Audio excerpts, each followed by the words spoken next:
کا بلیلا واہ واہ، یوں چمکتا ہے تمہارا آستانہ رزاق، یوں چمکتا ہے تمہارا آستانہ رزاق، جیسے وہ کوئی انگوٹھی میں نگینا واہ واہ، جیسے وہ کوئی انگوٹھی میں نگینا واہ واہ۔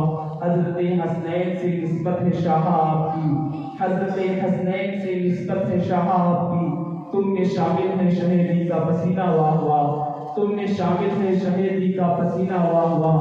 اے ندیم قادری روزے جزا کا غم نہ کر، اے ندیم قادری روزے جزا کا غم نہ کر، بخشوائیں گے تجھے شاہ مدینہ واہ واہ، بخشوائیں گے تجھے شاہ مدینہ واہ واہ۔ آج یہ محفل سرکار سید شاہ عبدالرزاق مانسوری رحمۃ اللہ علیہ کے نام سے اتفاق پذیر تھے۔ ہر جمعرات کی طرح جمعرات کو بھی، اور آج ہم انہی کی بارگاہ میں خراج عقیدت پیش کرنے کی سعادت حاصل کریں گے۔ آئیے پڑھیں اللہم صلی علی سیدنا مولانا محمد جد الکرم جو علیہ وسلم، سلام و سلام علیکہ یا رسول اللہ صلی اللہ علیہ وسلم۔ اللہ تبارک و تعالیٰ قرآن مقدس میں ارشاد فرماتا ہے ان اللہ علی کل شیء قدیر، کہ بے شک اللہ ہر چاہے پر قادر ہے، ہر ممکن پر قادر ہے۔ وہ اللہ ہے، اس کی جو شان ہے وہ تخیلات انسانی سے بہت زیادہ بالاتر ہے، یعنی اللہ تبارک و تعالیٰ کی شان ہمارے ذہن میں نہیں آ سکتی۔ اللہ تبارک و تعالیٰ کی ذات، وہ کہتے ہیں نا وہ دل میں تو آتا ہے لیکن دماغ میں نہیں آتا، وہ بہت انسانی تخیلات سے بہت زیادہ بالاتر ہے۔ وہ اللہ ہے جس نے آسمان کا اتنا بڑا سائبان بغیر کسی پلر کی مدد سے ہمارے سروں پر تیار کیا ہے۔ وہ اللہ ہے جس نے ہمارے لیے زمین کی اتنی بڑی فرش کو بچھایا۔ وہ اللہ ہے کہ جو مردار زمین سے ہمارے لیے سبزے کو پیدا فرماتا ہے۔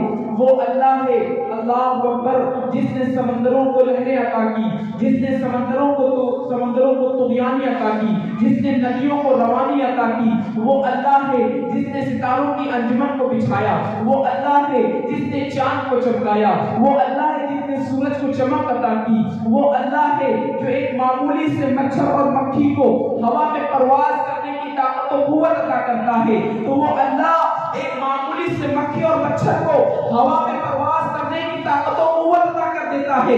جب وہ اللہ کسی بندے کو اپنا بناتا ہے، جب وہ کسی کو اپنا بنا لیتا ہے تو بندہ بندہ رہتا ہے، لیکن اللہ کی قدرت کے جلوے اس کے ہاتھ پر ظاہر ہونے لگتے ہیں۔ وہ اشارہ کرتا ہے تو لوگوں کی تقدیریں بدل جایا کرتی ہیں۔ وہ ٹھوکر مارتا ہے تو مردے قبر پھاڑ کر کے زندہ ہو کر کے باہر نکل آتے ہیں۔ وہ اگر پیار سے محبت سے کسی کو دیکھ لے تو اس کے تمام گنگرے غفور ہو جایا کرتے ہیں۔ میرے پیارے آقا صلی اللہ علیہ وسلم کے پیارے دیوانوں، اسی میں سے اللہ کا ایک برگزیدہ بندہ، اسی میں سے اللہ کا ایک بڑا معتبر ولی جس کے نام سے آج کی یہ محفل رچائی گئی ہے، وہ ذات کا ذات ہے۔ آپ کو پتا ہے عبدالرزاق کی ذات کتنی عزیز ہے؟ ہزاروں سال میں ایک مرتبہ جو ذات پیدا ہوتی ہے جس کو دنیا قطب الاقطاب کہتی ہے، قطب کا مرتبہ کیا ہے؟ اللہ تبارک و تعالیٰ ان کے صدقے میں ان کو رزق عطا کرتا ہے، ان کے صدقے میں ان کو غذائیں عطا کرتا ہے، ان کے صدقے میں ان کو سانس لینے کا سلیقہ عطا کرتا ہے۔ اللہ اللہ وہ قطب 1000 میں ایک بار پیدا ہوتا ہے، اور وہ ذات سرکار باقر رضی اللہ تعالیٰ عنہ کی ذات ہے۔ میرے پیارے آقا علیہ الصلوۃ والتسلیم کے پیارے دیوانوں، وہ ذات کیا ذات ہے کہ ایک مرتبہ سرکار باقر رحمۃ اللہ علیہ ایک گزر ہوا راستے سے، امیٹھی شریف جا رہے تھے سرکار باقر، راستے میں ایک مردار بھینس پڑی ہوئی تھی، اس کو مرے ہوئے کتنے دن بیت چکے تھے، اور سرکار باقر کو اس طرف سے گزر ہوا تو سرکار باقر کا جب گزر ہوا تو آپ نے بھینس سے مخاطب ہو کر کے فرمایا، تم یہاں پڑی ہو، وہاں تمہارا مالک تم کو تلاش کر رہا ہے۔ اتنا کہنا تھا کہ وہ مردہ بھینس جس کو مرے ہوئے کئی دن ہو چکے تھے وہ اٹھ کر کے کھڑی ہو گئی، اور اٹھ کر کے جب کھڑی ہوئی تو اپنے مالک کے پاس چلی گئی۔ اب اس کا مالک دیکھ کر کے حیران ہو گیا، اللہ یہ تو مر چکی تھی، اس کو تو کئی دن پہلے میں فلاں جگہ پر چھوڑ کر کے آ گیا تھا، آج یہ یہاں پر زندہ ہو کر کے یہاں پر کیسے آ گئی؟ تو ایک بندہ آیا اور آ کر کے کہتا ہے سنو، میں جانتا ہوں کہ اس میں جان کیسے آئی، یہ اٹھ کر کے یہاں تک کیسے آ گئی؟ تو کہتے بتانا پھر یہ اٹھ کر کے یہاں تک کیسے آ گئی؟